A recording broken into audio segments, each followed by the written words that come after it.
Lele, welcome the awakened. A truth suppressed for too long becomes a confession bargaining for relevance. Chosen ones heed this warning. This is not mere entertainment. We delve into the kind of truth that doesn't soothe. It violently exposes the raw, festering depths of deception. Psychological studies reveal that truth often emerges not from genuine remorse, but from the unbearable weight of a lie threatening to collapse. And in this scenario, the pressure is reaching critical mass. There exists an individual harboring information so potent, so condemning, that they are facing intense pressure to confess. But consider this, their motivation is not to liberate you, but to salvage themselves. Ironically, they cling to the illusion that belated honesty will somehow bestow nobility upon them. Such naivete is astounding. Journey with me as we dissect why this delayed truth cannot redeem them and how its timing irrevocably taints their attempted atonement. This transcends mere gossip. It's witnessing a futile attempt to extinguish a raging inferno with bare hands. First, their pleas are not for justice, but for a compromise. They are not begging for justice. They are begging for a compromise. This is paramount. After years of concealing the truth, their sudden urge to speak stems not from a moral awakening, but from the realization that silence no longer serves their interests. At this juncture, their priority is not clearing your name, mending broken hearts, or rectifying past wrongs. It's about damage containment primarily for themselves. Their pleas are not a sign of choosing the righteous path. They signify a desperate negotiation to dictate the terms of truth's revelation. They seek to control the narrative's tempo, tone, and framing, thereby mitigating the impact on their own image. Confessing before external exposure, they believe, allows them to spin the narrative, portraying themselves as reluctant heroes instead of willing accomplices. They desire accolades for belatedly doing right without enduring the consequences of their initial wrongdoing. Reaching this stage, they treat truth as a commodity, attempting to trade it for leniency, reduced penalties, and even sympathy. Strategic manipulation of words ensues, revealing just enough to feign bravery while concealing enough to safeguard their reputation. They rationalize it as honesty, but it's merely a bargain masked as confession. While outsiders oblivious to the complete picture might be deceived, you, the one who has endured the devastation, cannot be fooled. The irony lies in the non-existence of the sought-after bargain. They believe timing the truth will shield them from the repercussions. However, delayed truth equates to shattered trust. By waiting until the pressure is overwhelming, they demonstrate that truth was never their guiding principle. Survival was. This revelation is irreversible. Therefore, when they are pressured to reveal the truth, recognize that it's not to rescue you from falsehoods. It's to shield themselves from the full consequences of exposure. Some transgressions defy negotiation, and this is one of them. Second, the truth they hold cannot undo the damage. It can only illuminate it. That's the stark reality many are unwilling to confront. After prolonged concealment, they often believe that confessing will act as a reset button. But life defies such simplistic solutions. Words may acknowledge events, but they cannot rewind time. They cannot erase pain, rebuild trust, or reverse the cascading effects of secret choices. Once damage is inflicted, truth does not heal. It merely exposes the depth and intent of the wound. The revelation won't magically erase scars. Instead, it will confirm long-held suspicions the harm was not accidental, and it persisted due to deliberate silence. They desperately avoid contemplating this. They desire recognition for courageously confessing. But the confession actually reveals their willingness to perpetuate the lie. It exposes their priorities, their alliances, and your well-being's absence from their list. This imparts a profound weight to delayed truth. It arrives not with the freshness of honesty, but with the burden of delay. That delay fundamentally alters everything. The truth transforms into evidence, not restoration. It's proof of their passive observation as the damage unfolded. The longer the lie persisted, the more deeply rooted and widespread its impact became. Consequently, their confession won't be a moment of redemption, but a moment of revelation. Not about the events themselves, but about their true character. We often forget that delayed truth can be as damning as permanent silence because the harm is irrevocably embedded, defying any confessional rewriting of history. Ultimately, their truth will save no one, least of all themselves. It will merely validate what has already been lived, amplifying the deafening silence of their past lies. Third, their motivation is not compassion. It's fear of another's revelation. Their motivation is not compassion. It's fear of another's revelation. That is the true catalyst behind their sudden pursuit of righteousness. For an extended period, silence was their most potent weapon, maintaining control, shielding them from accountability, and allowing them to shape the narrative. But circumstances have changed. Someone else possesses the same truth, perhaps even a more complete version. This knowledge transforms their silence into a ticking time bomb. They speak not from a newfound conscience or guilt, but because they no longer monopolize the narrative. Realizing that another could expose them without their carefully crafted spin, panic ensues. They strive to preemptively confess, controlling the truth's impact. By confessing first, they aim to set the tone, soften the blow, and appear as though they always lean towards honesty. This renders their confession hollow. It's not bravery, but strategy. It's not a moral stand, but a race against time. Their intent is to control the narrative, not to aid you. They know that another's truth emerges unfiltered. Their version allows cropping, polishing, and emotional manipulation, portraying themselves as victims of circumstance instead of architects of harm.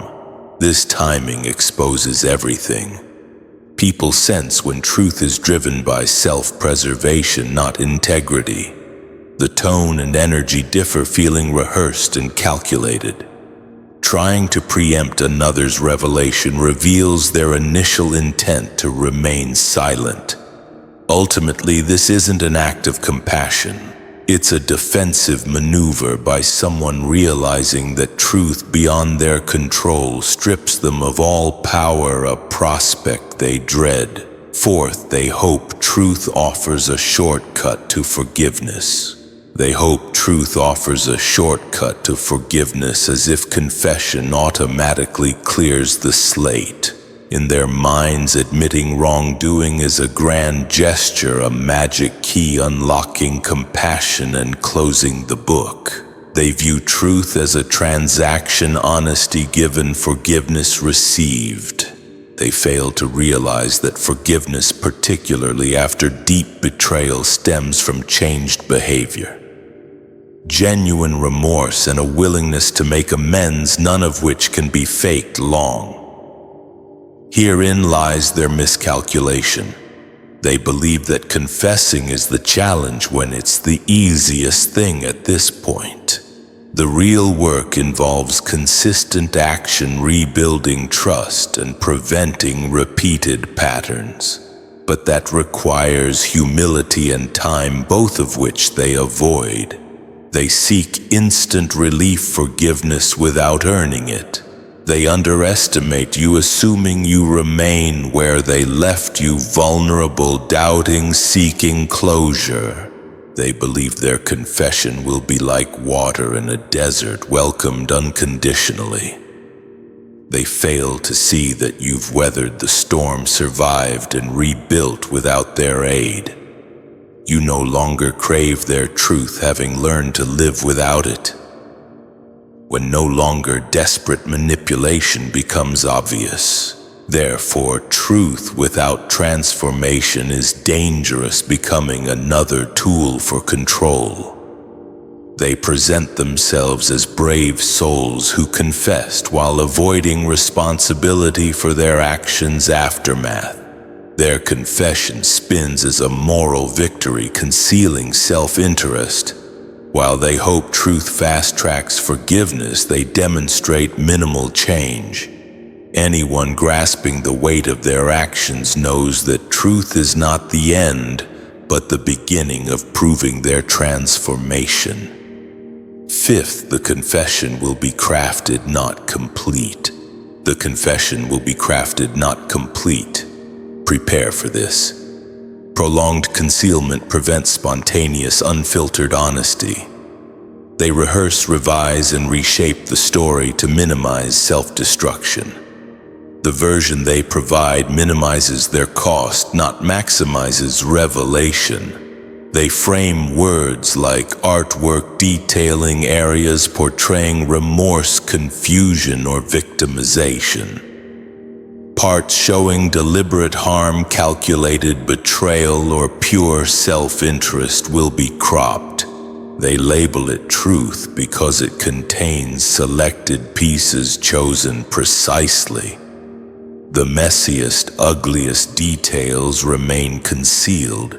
They sprinkle self-incrimination to appear authentic. This is an age-old trick. Admit minor faults to appear transparent while concealing the main offense. They seek credit for transparency without full exposure. Complete lies are less deceptive than partial truth. Gaps in presented fragments prompt your mind to fill them. Trusting them, you might fill those gaps with assumptions that favor them, which is their intention. They present their confession as a brave and selfless act engineered for appearances. It's not a raw canvas, but a curated snapshot of effort, remorse, and honesty, protecting elements that would alter your perception of them forever. They hope you remain unaware of what's missing. Sixth, they don't want to clear your name, they want to clear their conscience. They don't want to clear your name. They want to clear their conscience. This distinction is often missed. Ostensibly, they step up to defend you, correct the record, and undo the damage caused by their silence or lies. But their true mission is self-relief, not justice for you. Prolonged concealment creates a heavy weight on the soul. Eventually, they prioritize their own feelings over your suffering. Revealing the truth becomes a selfish form of redemption. They justify their actions without addressing their delay. When they finally speak, they expect recognition for their bravery, as if this single act erases years of accumulated damage.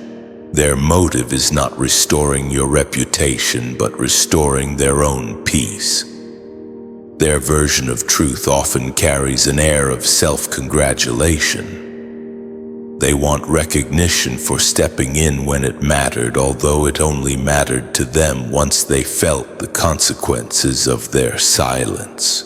Their confession is not a gift, but an emotional offloading. They dump the truth at your feet, relieving their burden while leaving you to deal with the shock, hurt, and renewed fallout. This self-serving honesty often worsens the situation. One senses when something is said for the speaker's benefit, not the listener's. The tone differs, the timing is suspicious, and the delivery feels hollow. It's not about lifting you up, but removing their guilt. The world might see courage, but you'll know better. Speaking when silence becomes unbearable for the speaker is not courage. True courage would have been telling the truth when it could have spared you harm. This is conscience clearing disguised as heroism. Seventh, they're only speaking because silence has become dangerous.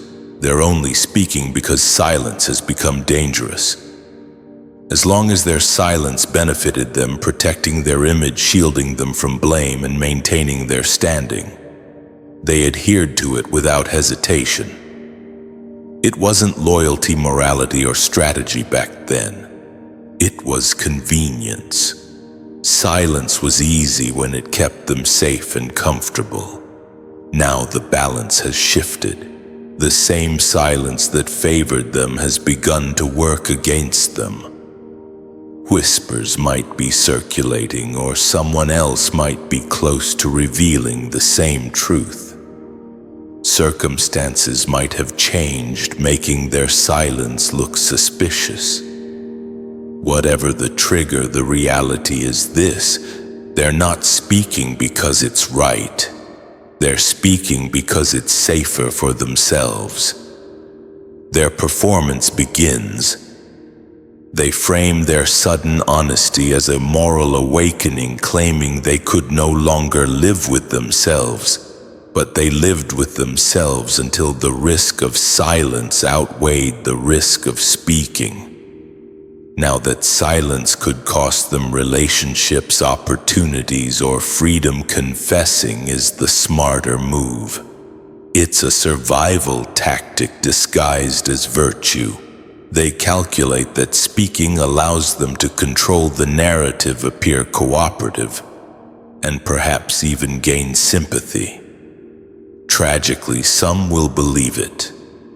Outsiders will see bravery, but you'll recognize it as the next move in their self-preservation game. The danger lies in mistaking their timing for sincerity. Sincerity is about motive, not just action. When the motive is self-protection instead of truth, their words stem from fear, not courage. It's not about doing what's right, but doing what's necessary to save themselves, which is fundamentally different. Eighth, they're underestimating how much you already know. They're underestimating how much you already know. They believe they're about to drop a bombshell, something so huge and dramatic that it will leave you stunned. They've probably rehearsed the moment, imagining your disbelief as they reveal the truth. But you've lived in the wreckage of their actions for too long to be clueless. You've pieced together the puzzle they think they're about to hand you. You've collected the pieces quietly without their help. Patterns reveal themselves. Lies contradict. Behaviors repeat. Small slip-ups connect like dots, clarifying the picture. You might lack their full confession, but you have enough to know what happened. In some ways, your version is sharper, based on what they tried to hide, not what they chose to tell. They can't grasp this. They think they control the information, but their damage has already spoken. Your understanding stems from lived experience, which strips away illusions. So when they finally speak expecting you to unravel under the weight of their truth, they'll encounter something unexpected: calm. Not because it doesn't matter, but because you've adapted your life to the reality they're just admitting. Their big reveal feels like a rerun. This is the danger of underestimating someone who survived in the dark. They become experts at seeing without being told. They think they're narrators, but they're confirming what you already know, which won't give them the power they hoped for. It will only highlight how late and insignificant their words are. Ninth, they're trying to control the narrative one last time. They're trying to control the narrative one last time. Even while claiming to confess, they manipulate the story. They lace their confession with strategic omissions, distortions, and emotional triggers to make you see them favorably. Instead of raw truth, they rearrange move events, tweak timelines, and blur details to obscure their ugliest actions. One tactic involves planting seeds of doubt, questioning your memory of events, implying flaws or misunderstandings. This isn't clearing the air, but clouding it for concealment. They also slip in emotional bait, hoping for sympathy, playing up their hardships, pressure, or struggles with silence. It's a performance, recasting themselves as reluctant participants instead of betrayers. They frame their role as complicated, conflicted, even noble. They turn clear betrayal into a muddied dilemma, hiding in blurred lines. These tactics expose them more than they protect them. The need to reshape the narrative shows that control, not truth, accountability, or your healing was always their priority. Seeing this, their confession becomes less about closure and more about watching them cling to their lost image. 10th, the truth will cost them more than the lie ever did. The truth will cost them more than the lie ever did. For years, they've lived under the protection of silence, avoiding the weight of their actions. The lie allowed them to maintain relationships, their image, and their standing. It was their safety net, shield, and control. The moment the real story emerges, that shield shatters. The cost of truth is rarely private. It's public, messy, and irreversible. The lie might have chipped at their conscience, but the truth will devastate their reputation. Trusted people will see them differently. Supporters will feel betrayed not just by what they did, but by how long they concealed it. Friends may become critics, allies may become strangers, and their carefully crafted image will collapse. Loss won't end with relationships. Opportunities will vanish. Invitations will cease. Once accessible rooms will close. Some may forgive, but they will never forget. The weight of the truth will reshape their world permanently. So to bring it all together, the core message here isn't about whether truth is good or bad. It's about recognizing the source of that truth, especially when it's been deliberately withheld. It's a call to look beyond the surface of a belated confession and understand the self-serving motivations that often drive it. It's about empowering ourselves to see through the manipulation and reclaim our narrative, regardless of when or even if someone else decides to finally speak up. Ultimately, it is about recognizing that their confession is about their peace, not necessarily yours. I'm really interested in hearing your thoughts on this. Have you ever experienced something like this firsthand? What are your personal insights into navigating delayed truths and self-serving confessions? Leave a comment below. I'd love to hear your stories, your questions, or even just join in on the discussion. And if this resonated with you, if it gave you a new way to think about things, please hit that subscribe button. I'm planning on exploring more topics like this, delving into the complexities of human behavior and the power of self-awareness. Don't miss out on future videos. Thanks for watching. Ding. Ding. Ding.